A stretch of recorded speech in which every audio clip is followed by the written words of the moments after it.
This is a short video on how to set up a column. So what we'll do is called a wet pack procedure, which is where we take the solvent. In this case, we'll be using petroleum ether, and we'll put some of it in our column.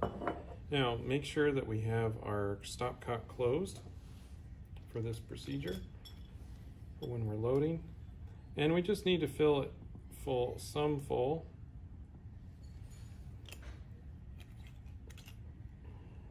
Now, this is called a wet packing procedure because we have solvent in the column when we're doing it. It's also possible to do a dry pack, although these can take a little bit more work. Now, we're going to be using alumina for our packing material for the column. So we'll just take some of this, and we don't want to add too much at a time, just so that it settles down in nicely. And we want this to very nicely, evenly settle down into the bottom. And we'll fill this up a little bit. And we just want that to kind of settle down nicely in there and not get stuck up at the top. And we can agitate it a little bit just to make sure. So when we're actually filling this for our experiment, we'll want to run this up to maybe about here.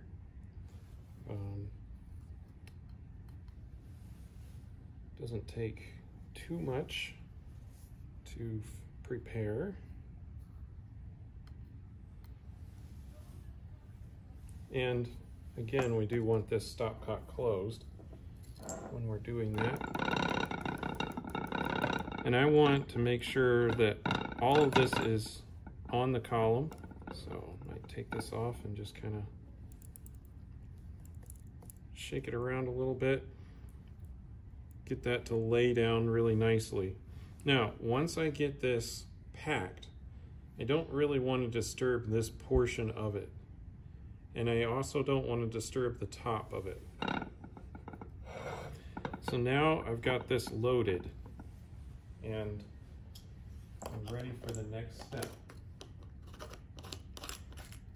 So this is prepared. I've got my alumina in the column. There's solvent all throughout in here. And next I'm going to drain this down to where it just touches the top of the alumina. When that happens, I will then load in whatever mixture I want to separate.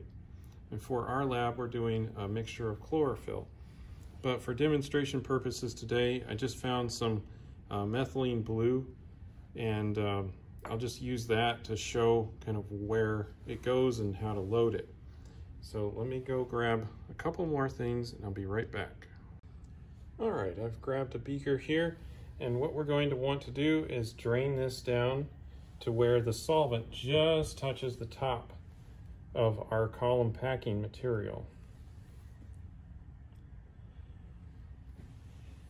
And you might notice that this is a pretty slow process here. And so one of the things that you can do to speed that up is to get a hose here with compressed air and just apply a little bit of air pressure to the top, and you can force the solvent through. So, you know, just turn on the compressed air pretty gentle, because we still want to be able to control this. And then you can just take that and put it in here, and you'll notice that the fluid level will go down a lot faster. Now, we never want to have the fluid level drop down below where the column packing material is. It can just be at the top, and that's what we want. But we don't want it to go below there. So we want it right about there, and I'll just let it go. And right now, it's right at the top. I don't want it to go down any lower than that. In fact, I might have gotten it just a little bit too low right there. But we'll see. Now, at this point, I'm going to go ahead and add the compound that I wish to separate, which in this case is or mixture. I'm just adding this so that you can see some blue dye here.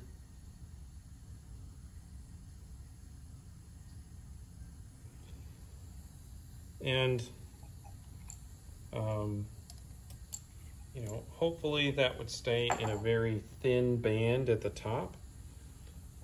And if it doesn't, if it does what just happened here, we might want to start over. But yours will probably work better because the solvent will be a little bit different than what the methylene blue was. I just wanted something that would show how to do this. Now, the next step is kind of critical.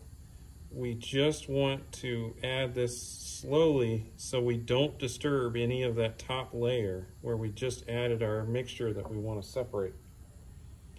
So we're adding that slowly. I'm using a dropper to do that. I'm letting it run down the side. Now, alternatively, we could add some sand in there, and that would help us to not disturb that top layer. I tend to not do that step, but I can show you what that looks like now. But you do want to load the column without the sand in there. But if we do that, then it's a little easier to pour in the solvent. So now, especially with the solvent being higher up, I can go ahead and add more and not disturb that top layer right there. Then I'm ready to run the column. I make sure that I have plenty of fluid above here. I'll open up the column to let it run. And then when I have the correct solvent in here, we'll notice that the compounds that are going through, if it's colored, we'll be able to see it when it's running through the column. Sometimes when we're running a column, we're running compounds that don't have any colors, or a lot of organic compounds are just clear or white. And so at that point, we would just have to collect different fractions and then locate where our molecules are by thin layer chromatography. In this lab, we're going to use colored compounds like chlorophylls and beta carotene. So we'll be able to see the compounds when they're moving through the column and coming off.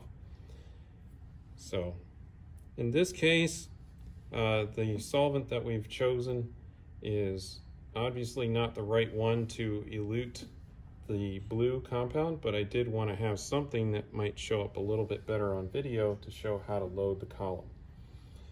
Again, if we want to speed up this process, we can apply just a little bit of air pressure, and I like to keep this very loose in here just so that I have control over how much I'm pushing. And I only want that to get down to the top of the column. It's okay if it goes into the sand. We just want to avoid it going below the column material, because what can happen is it can crack, and then it will provide a pathway that isn't through the bulk of the material. It'll give it like a shortcut, and we're using the interaction between the solid column packing material and the solvent. There's an equilibrium there, and if it has a way to bypass that, it won't separate properly. So that's why we don't want the fluid to get below that top level. If it gets down pretty low, just refill it and continue on. When our compounds come out, we'll want to switch containers so that then we've separated our compounds. That's a very simple, quick way of how to set up a chromatography column for separating compounds.